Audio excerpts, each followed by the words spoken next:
Lankavatara Sutra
Good afternoon, everybody.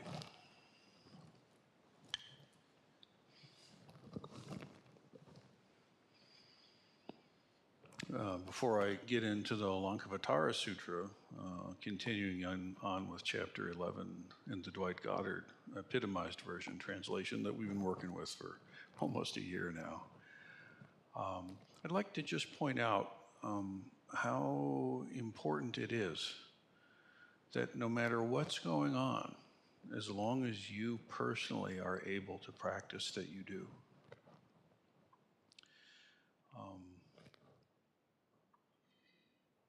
If, for example, right now we said, oh, look, there's, pick your confusing or chaotic or troubling item in the news, such a menu, right? Pick one, say the fires, that's a good one. You could make the maneuver and say, we can't do session now, there's fires in LA. People are suffering, people losing their homes, this is really bad, and it is. Or you could say, we can't set session now because after all, ... And honestly, there will always be a pretty long list of things that could fill that space. But I have to say that in my own tenure as a student and practitioner of the Buddha Dharma, that's always been true. Since I was, in the 80s when I started training. There's always been, the world's always been on fire. And so for me, there's, well, not just for me, but for all of us, we have our own personal calamities. We have our own personal coming apart, and everything breaks, and disappointments, and et cetera. And that's, they hit pretty home. And then there's an ever-widening circle of calamity. But one of the things that I really needed in my life, and I suspect you may share this need, is that it can't just be about playing whack-a-mole with issues. Is that really all there is to do here? Is it just a matter of addressing all the issues one by one, and then you die, and that's it? You got the most points? That doesn't seem right any more than just to ignore the issues and pretend they're not there. That seems like a pretty clean miss, too. What's this middle way thing that the Dharma is about? Well, I think it has to do with knowing how, in your own experience, to be able to let the world go ahead and turn on its own axis for a minute. It's going to turn whether you're there or not. So just for a temporary, finite, meaningful, and specific time, let us leave the world to itself, given that we're in a situation where we can do that. Now, if the fires were here on these grounds, we're not going to sit session while the building's on fire. Right? So it scales. There are some people in the community right now that their own personal fire is too near for them to be here, and that is the right maneuver at that time. I respect it. I understand it. But overall,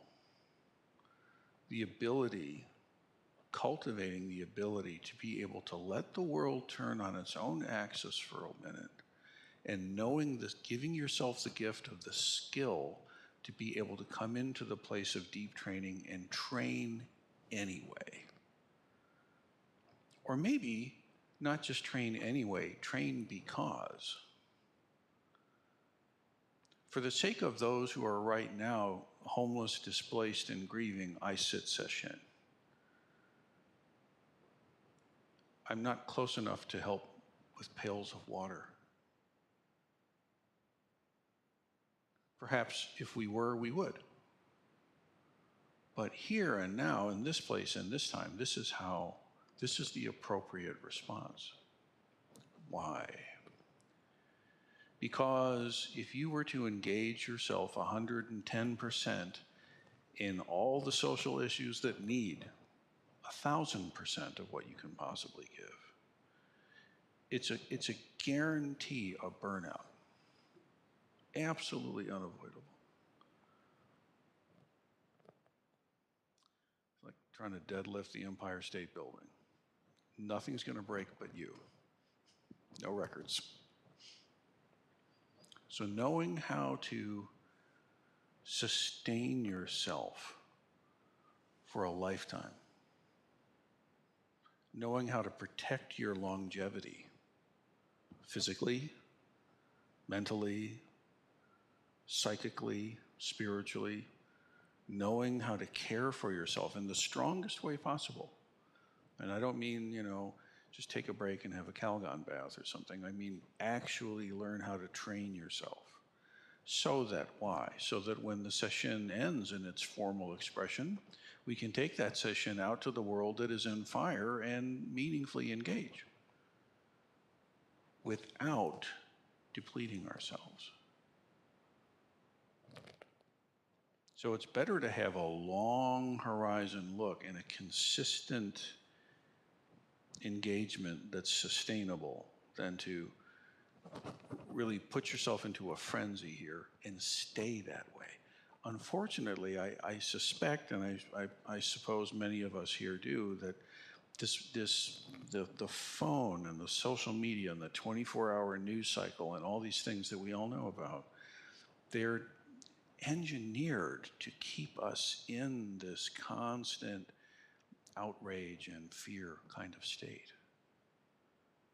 So I suggest that it's very important when you come into session, please do not play with the social media or the phone or the news.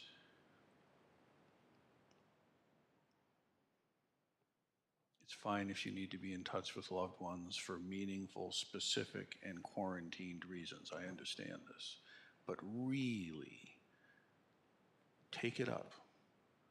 Let it be. We work so diligently, so many work so diligently to craft the space and to organize the flow and to shepherd us all into this mode of practice and to cultivate and craft this environment where we can do this work. And for many of us, having the discretionary time to be here is no small feat. Why would you take such an amazing, auspicious, and wonderful opportunity and just scroll the phone with it? Even if there's no phone around, is your mind still scrolling?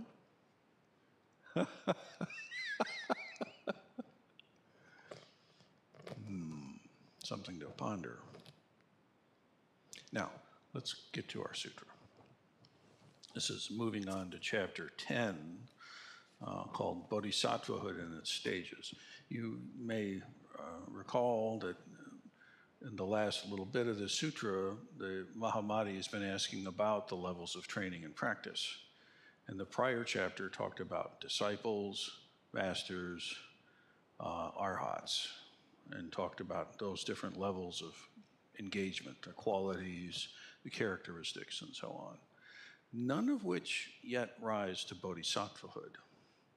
And in this Lankavatara Sutra, which, was probably crafted somewhere around the 3rd to 5th century of the Common Era, this is very likely the text that Bodhidharma brought with him up into China from India, and it's clearly a major influence on the Yogacara, the Chittamatra, the Zen, mind only. All of these schools derive and relate to this Prajnaparamita literature, which the foundation text is the Lankavatara.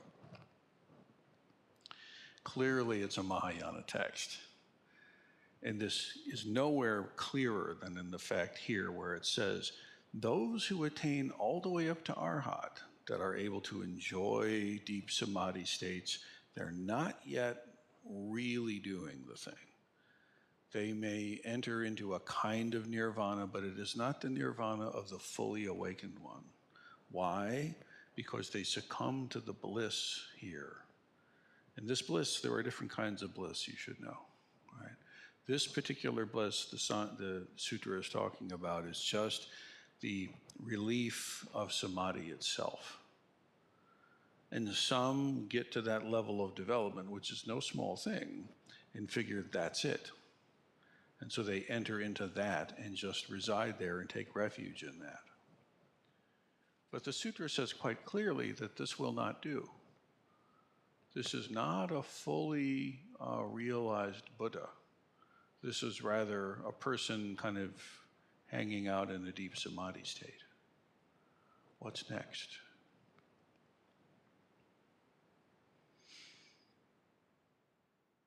In the last chapter, it concludes by saying, but at this stage, all discrimination ceases, and they become engrossed in the bliss of the samadhis, wherein they cherish the thought of nirvana, and as nirvana is possible at this 6th stage, they pass into their nirvana, but it is not the nirvana of the Buddhas. So, chapter 11, Bodhisattvahood and its stages. Then Mahamati said to the Blessed One, will you tell us now about the disciples who are bodhisattvas? What are they? What about them? The Blessed One replied, the bodhisattvas are those earnest disciples. Again, this sincerity and earnest engagement is the currency of your training. There is no more important quality than authentic, earnest, sincere engagement. And that doesn't always have to look sweet and nice. It can look however it actually looks, as long as it's earnest and it's directed towards the practice. It's most welcome here. I'd rather have earnest frustration than a mask of everything's fine. You have to be able to really contact what's going on, and that's not easy to do. It's easy to say, but it's not an easy thing to really pull off. Not always. So, earnest disciples who are enlightened by reason of their efforts to attain self-realization of noble wisdom, and who have taken upon themselves the task of enlightening others. So here a pivot occurs. It's not just about you getting your own relief or me getting my own relief. It's not about my own private Idaho that I get to inhabit. It's something that includes all of us. And this is an earnest, sincere feeling that arises. They have gained a clear understanding of the truth that all things are empty. Now, it's going to get into a list here, the first of a few. Okay.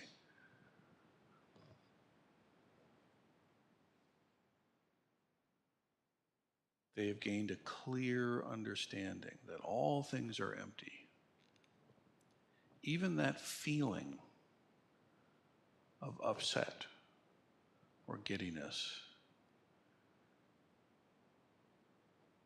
of righteousness or shame, it doesn't matter. Pick your emotion. Pick your feeling. Pick your thought. That too is not different. Watch very carefully the things that your mind reifies. The patterns that you somehow quarantine from emptiness and say, no, but yeah, that's empty, but this is real. This is true. This one here, this hill we're both dying on.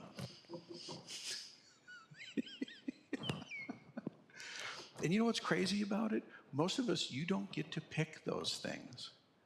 They are just what shows up because of conditioning and trauma responses and history and unknowable causes and conditions. Most of them, once you can actually articulate it, it's really kind of silly. But when you don't see that that's the operating system that's like driving the car, it feels like seriously right. One of the most common reactions to some insight or even awakening is just full-out belly laughter. I have been such a doofus.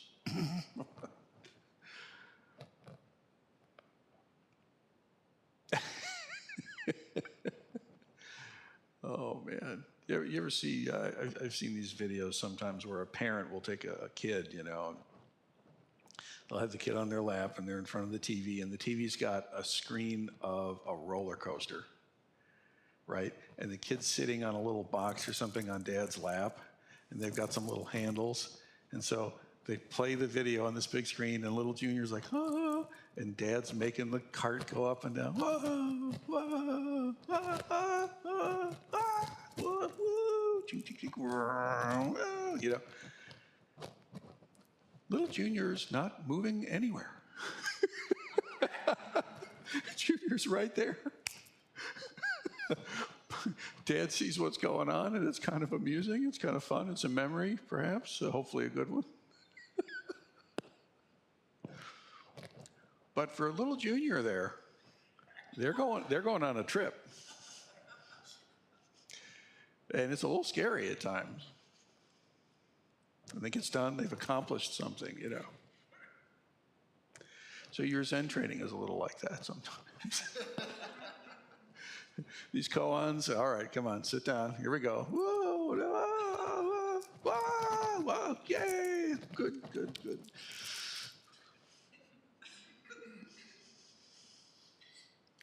But it's helpful. What's real about that exchange is the love between parent and child. That's real, and that matters.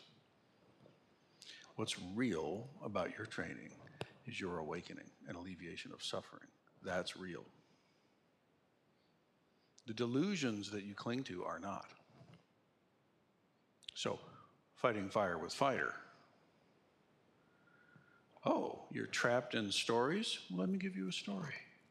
Once a monk asked Master Joshu, does a dog have Buddha nature or not? Master Joshu said, moo. If you're going to play with stories, let's play with a helpful one, shall we? As opposed to the story of, how could they do this? How could they not do this? How could I have done that? How could I have not done that? Whatever.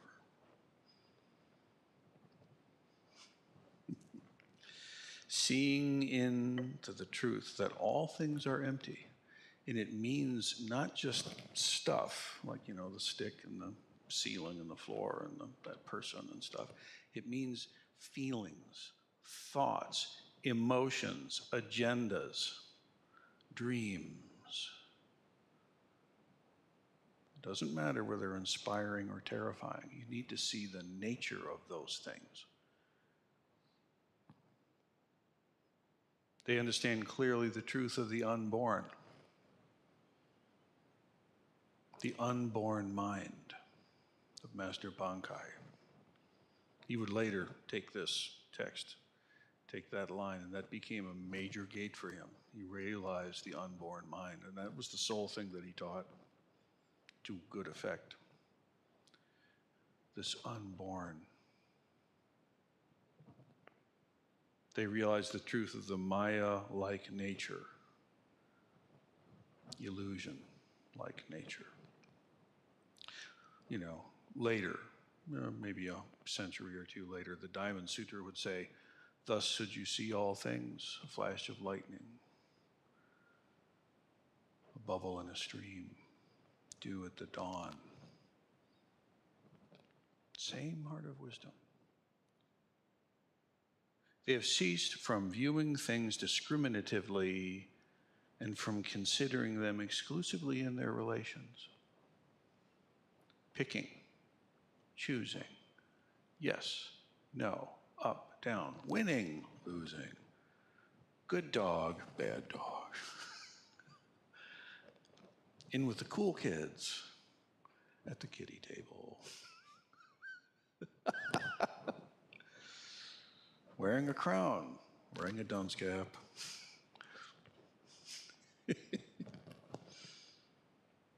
They have ceased viewing things discriminatively and from considering them in their relationships to one another. They thoroughly understand the truth of twofold egolessness. That's the first is the egolessness of things, and the second is the egolessness of the self. This, you may recall, is one of the core foundational pillars of the sutra, scaffolding, realizing the egolessnesses of things and self. And they have adjusted themselves to this realization with patient acceptance. And it takes that. It may seem ironic, but at certain points in times, you may gain entrance into an aspect of the Dharma which you cognitively understand. And maybe you feel like it's really good for you, but your body is like, no, I'm not okay with this. Or any of those combinations. Your body might sink right into it, but your mind cannot get its head around it. Might feel great, but it doesn't make sense. It takes time, and the process is unique. I've been doing this long enough now to be able to say with confidence that everybody follows basically the same trajectory and nobody does it the same way.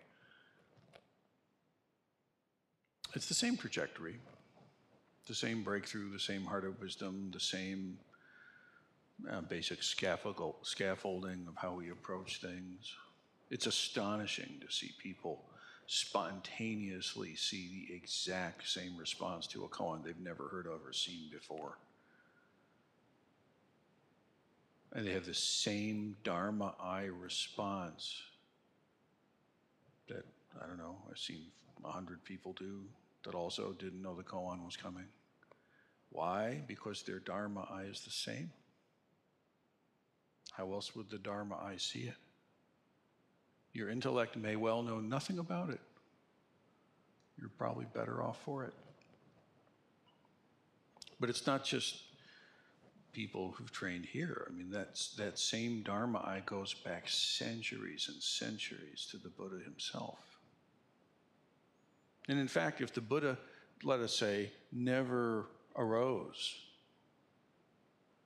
and the teachings were never proclaimed, still that Dharma eye is there.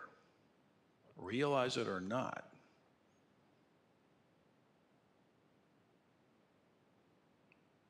You know, Detroit's that way, whether you agree with it or not, or realize it or not, it is there. That's why we say the Buddha discovered, revealed the Dharma. It is not a revelation that depends on the Dharma. The Dharma said, here, look what I noticed. Pay attention and you can notice it too. And that same realization has played out for some 2,600 years.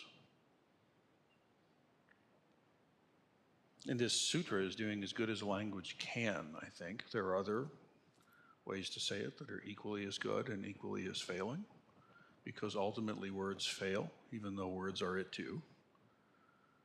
And yet you have to say something. We need some guidance. We need some image.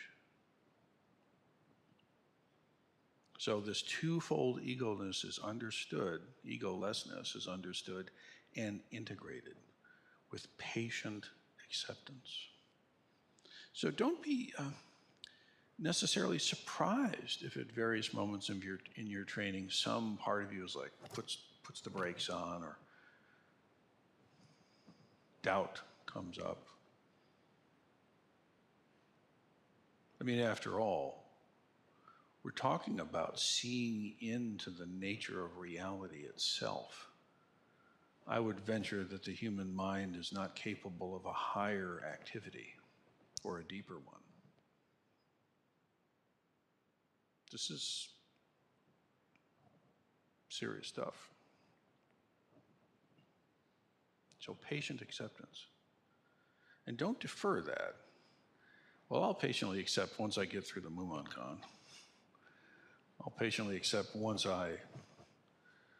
you've already done that. Well, once I get Yakai, then I'll feel like I've really got it. Oh. I think the only difference is the further along you go, the more you just embrace, I don't know. And your embracing of not knowing is so powerful that it becomes quite clear.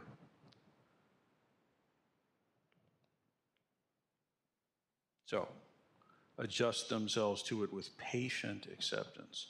And they have attained a definite realization of imagelessness. Imagelessness. Not creating and holding images.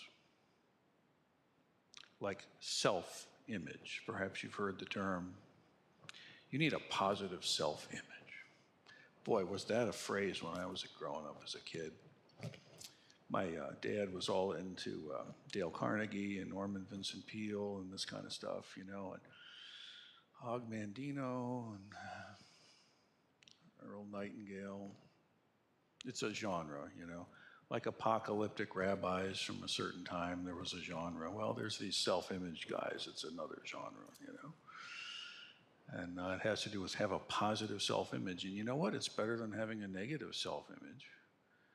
But your realization in the Dharma does not have to do with creating a Zen self-image. No, I know it's not a negative self-image. It's not a positive self-image. It's a Zen self-image. That's the winning ticket. No, it's not. No, it's not. Drop the image. This mental prison we put ourselves in. Be no one in particular. A simple expression of no rank. This is best. They abide in perfect knowledge that they have gained self-realization of noble wisdom. In other words, they trust themselves. It's kind of a flourishy way of saying that they trust their experience. If somehow it was proved that neither the Buddha, nor Bodhidharma, nor Hakuin, nor Dogen ever actually existed, it wouldn't change a thing about my experience and my practice. It doesn't depend on that.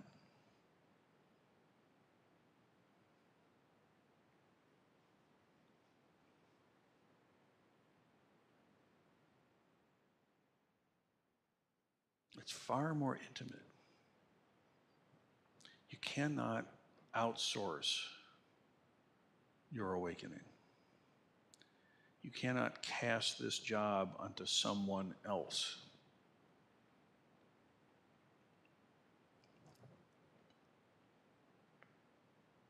And so they abide in their experience. Do you? Now, the other side of this is that, look, I've known, my teacher, and he has very deep realization, and he always wants to know what other people have to say. And he's open to other views, and he's quite correctable and persuadable to a point when it comes to Dharma.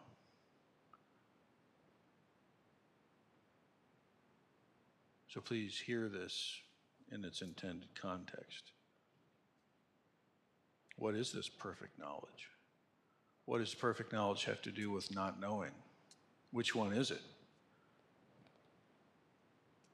Didn't he just say not knowing was like a big deal, and yet here it's perfect knowledge? Which one is it? Continuing, the sutra says, well stamped by the seal of suchness. Kind of think of that Kung Fu, Kwai Chang cane, and he grabs the hot thing and carries it, and he's well stamped with the tiger and the dragon. Well stamped by the seal of suchness. They enter upon the first of the bodhisattva stages. Now, the bodhisattva stages are their own stages. Okay, once you get to the bodhisattva thing, it's like the sutra says, all right, the first bodhisattva stage is called the stage of joy. Pramudita. Entering the stage is like passing out of the glare and shadows into a realm of no glare and no shadow. Glare, it's too bright, you can't see. Shadows, it's too dark, you can't tell. Is this not yin and yang?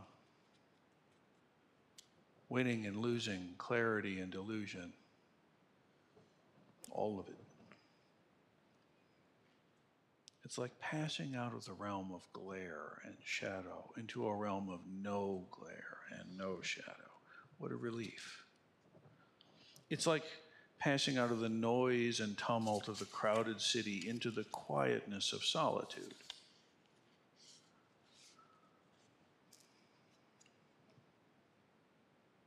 The bodhisattva feels within themselves the awakening of a great heart of compassion. That, again, is a key. Now, if earlier stages a person tries to force themselves to feel compassion that isn't naturally arising, that's just another obstruction. Again, trust your process with patient acceptance. Do not take these kinds of lists and say, oh, that's what I'm supposed to be. Make a little mask of them and start wearing it around. It's not like that. But rather, when the process goes well and when the process has its own honoring and its own support and its own expression, this is the pattern that you see. Like winter gives way to spring, gives way to summer, gives way to fall, gives way to winter. It's like this.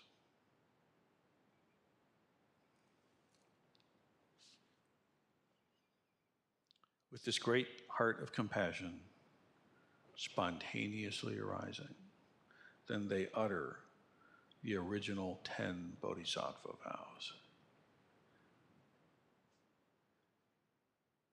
Now this is interesting because this list of bodhisattva vows is not exactly what we chant here every day. To honor and serve all Buddhas.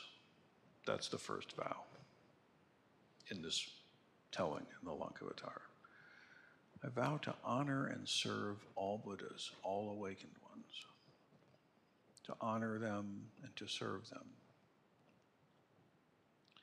I vow to spread the knowledge and practice of the Dharma. I vow to welcome all coming Buddhas. Kind of seems like, why would that be different? To honor and serve the Buddhas that are there, and to welcome those that are emerging, those that are arriving. They're always arriving. Buddhas are always arriving, reliably. Welcome them, just as you welcome yourself. I vow to practice the paramitas, to help all beings embrace the Dharma, to attain a perfect understanding of the universe. I like that one. There's a good vow for you. You think saving all beings is impossible? Vow to attain a perfect understanding of the universe. Add that to the list of impossibilities. But if you take it from a dharmic point of view, you can do that. Universe from a Buddha Dharma point of view, not so complicated, really. Vow to attain a perfect understanding of the mutuality of all beings, not just the ones we like, not just the ones that manifest in what we think is a pleasing form.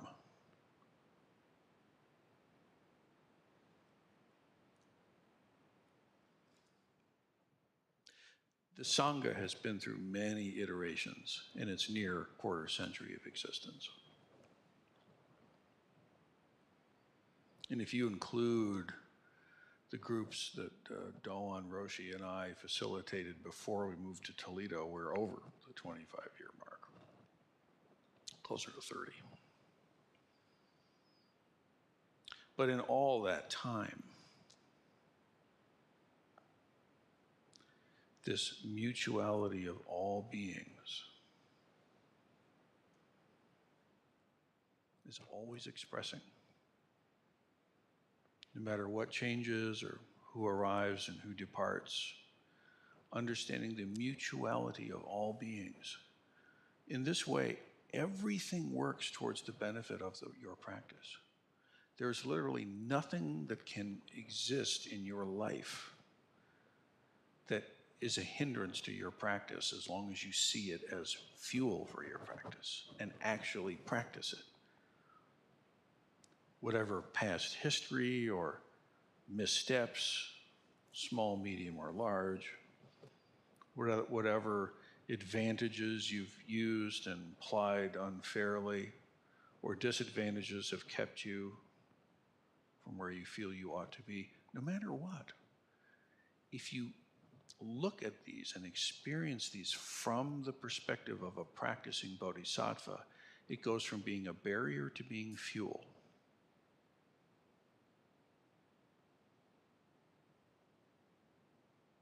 Imagine there's a person very sincere in their training and practice who is unable to attend session for an entire year, let's say. But not because they don't want to, or they're unwilling to, or they're afraid to, but because, I don't know, let's say an illness comes along. They're out of it.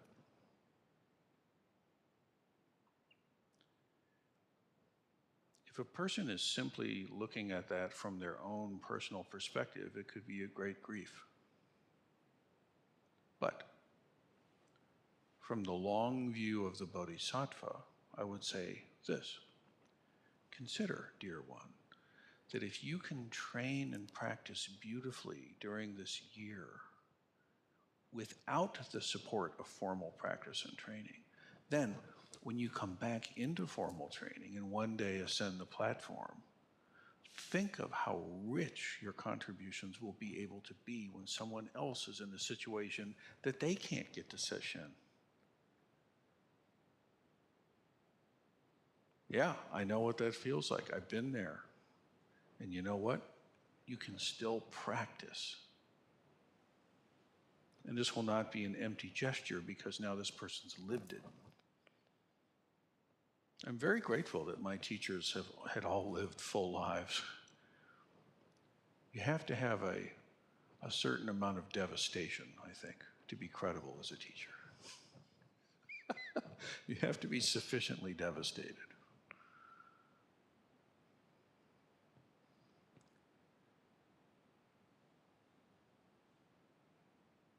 There are some places of training where people enter very young. Good people, sincere, with good, sincere teachers. And they just kind of stay. And they attain some realization, and it's beautiful. And yet when it comes time for those young, now let's say nearly middle-aged or middle-aged folks to start teaching, something's a little bit missing from the yeast isn't there. Because perhaps they have not been sufficiently devastated by the world. They haven't sufficiently had their heart broken.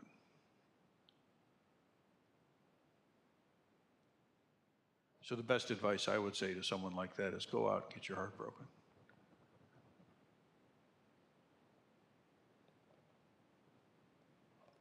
So in this way, even the most unwelcome or difficult things become nothing other than fuel for training and practice. Now you are in the building. You're in the house, at least your body is. Somehow you have the miraculous and auspicious causes and conditions where you have the time and the mental capacities, more or less, and you have the willingness, and you're able, and you're actually engaging. What a miraculous thing. So dig in. Not only because for you there might be some huge catastrophe just on the horizon that none of us knows is about to arrive, but also because it, not just for you. You can practice right now for the version of you that 10 years ago had no idea and was just using the Braille method in a briar patch. Ouch, ouch, ouch, ouch. You found your way to the Zendo, man. That's a big deal. Practice now for that lost little girl. Yes, you can.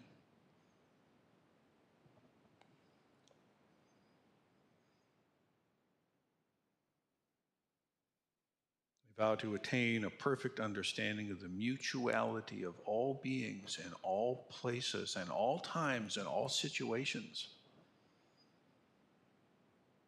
There is nothing separate from anything.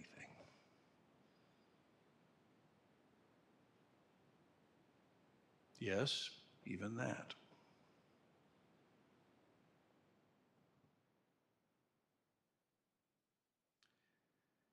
They attain perfect self-realization of the oneness of all the Buddhas and all the Tathagatas in self-nature. The nature, the core, the pith, the essence, the soul, the gumption, the real thing of you is not separate from anything else. The oneness of all the Buddhas and all the Tathagatas in self-nature. Expression, all kinds of different ways. Bodhidharma had a beard, apparently. That's one way of expressing it. And to become acquainted with skillful means, with upaya, for carrying out these vows, for the emancipation of all beings. As soon as the bodhisattva ideal arises, the ideal of upaya shows up. How to actually be useful. Maybe that little kiddo sitting on dad's lap on this light show roller coaster is confronting a deep fear. Let us say dad or mom knows they're perfectly safe, but for the kiddo, they're confronting this fear of heights, let's say. Even though there's no height involved, for them there is. That's upaya, man. So if you ever come across a particular koan that really just paddles you where it counts, it's because that's what you need to see. It's not a problem. You're not stuck. I've heard that my entire training tenure, and I understand the feeling quite well. I'm very familiar with the feeling of being stuck on a koan, believe me. But it's not entirely an accurate way to say it. It has this feeling like you're supposed to be somewhere you're not, and because there's some problem, you're stuck here. This is an unfortunate flavor of the word in English language. It's simply a point in your practice that needs yet more attention. It's the perfect thing for you to practice. Well, how long? I don't know. You don't know either, so why should we worry about that? That's not our business. Just engage it. You just engage it, and I'll just watch it, and we'll be there together. And when it resolves itself, we'll just move on to hopefully the next one. This is a very different attitude than I've got to get through this, or I've got to be somewhere else in order to be someone else. This is a valid critique from those who want to critique the koan way. It can become some kind of a weird NASCAR thing, trying to get around the track. You're upset with others to get there faster, or yourself for not being faster, or whatever. It's no track. It's all a light show. You're on the Buddha's lap, looking at the light show. Ah! And Buddha's going, all right, there. Still scared of heights? Let's do another round. Ah! You know, it's funny, the Upaya, when you look at the Pali Canon and you look at what I see in the Pali Canon and the code of behavior, the Vinaya and everything for the monks, you see a bunch of problems being addressed. A bunch of issues that people had, because people. And the Buddha was very creative in finding ways, you know. For example, a grieving mom. I'm sure perhaps heard the story. A mother is grieving deeply the loss of her infant. Her infant died. And it's getting a little strange because she won't let go of the dead corpse of the infant, and it's starting to smell, and it's not good, and she's a little bit losing it. She can't accept. She comes to the Buddha with this corpse. Can you help?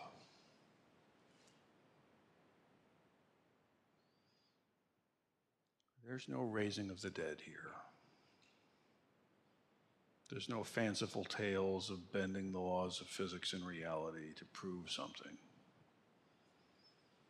Far more trustable than that. The Buddha saw her grief, saw the corpse of this baby. What would you do? How would you help? There's lots of ways to help. There's lots of ways to really mess it up.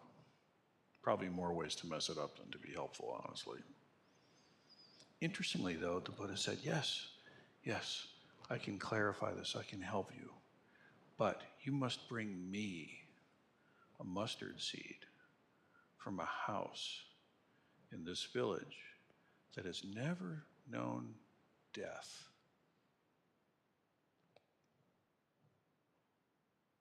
This young mother grieving, okay, I'll do it. Takes the corpse and goes around. Is this house, has anyone ever died in this family? Oh, yeah. On to the next. Has anyone ever died in this family? Oh, yeah. Every single house in the village has experienced death. Some elders, some peers, some juniors. Not a single exception anywhere. And by the time she had investigated every house in the village, she came back and said, there's no place that death has not touched. And the Buddha said, do you see? She said, yeah. All right. Let's prepare a funeral. It's for a priest. And then they do the rites.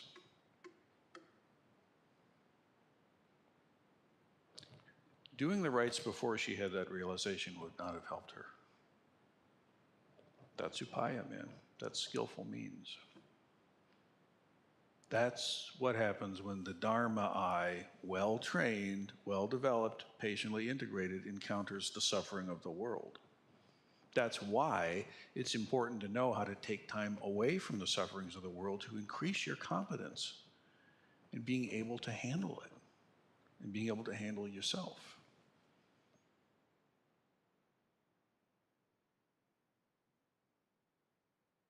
What use would it be to go to that grieving mother and say, there, the infant's not really dead, they're just sleeping.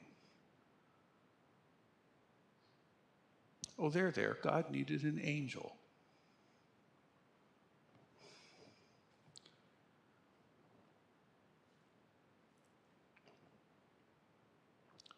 Bring me a seed from a house that has never known death. Then I'll help you. Centuries later, an earnest disciple would approach Bodhidharma, who was having none of it. And after Bodhidharma was convinced of their earnestness, gave them a koan to work on. All right, you're worthy. Show me your mind. My mind is not at peace. I can't find peace of my mind. Please, can you set my mind at ease? Ah, yes. Bring me your mind, and I will set it to ease for you. Off he goes to the village, searching for his mind. Is my mind here? Have you seen it? Eventually,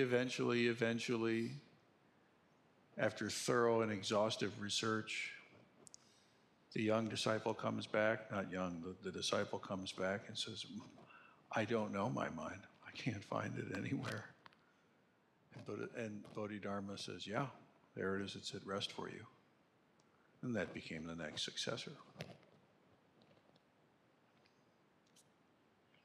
The Bodhisattva doesn't cleverly figure out cool things to do. The Bodhisattva gets their ego out of the way and allows the Dharma eye to express and to show what needs to be done. Your intellect may or may not know anything about it. It doesn't always feel comfortable. Sometimes it feels great. Mostly it does. Sometimes not. But that's not the gauge. Does it make sense? Does it feel nice and happy? No. The gauge is my Dharma eye. Ideally, it all lines up. So the skillful means for carrying out these vows for the emancipation of all beings. And lastly, to realize supreme enlightenment through the perfect self-realization of noble wisdom, ascending all stages and entering full Tathagatahood. So even with all of that mojo in place, they're stuck. Or, more properly said, this is the edge of their practice. This is what they're working on. Now, this isn't a description of someone else, as much as it may sound that way. This is talking about you. It's talking about me. It's talking about all of us. So give yourself and give the world the gift that only you can give, which is your full and complete Anuttara Samyak Sambodhi. Use this time. Dig in. Don't be satisfied with anything less.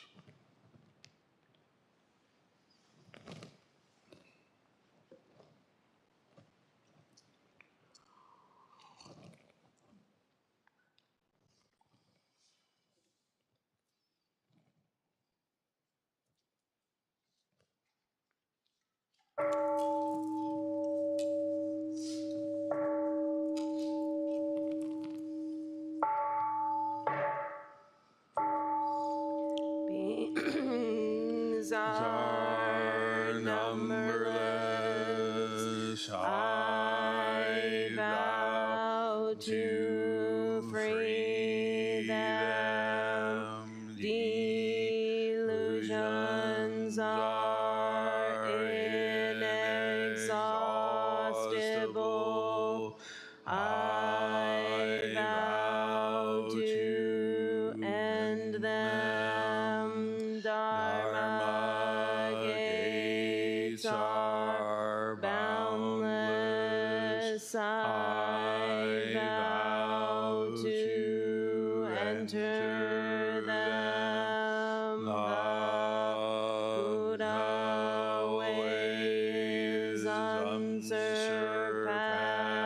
inaccessible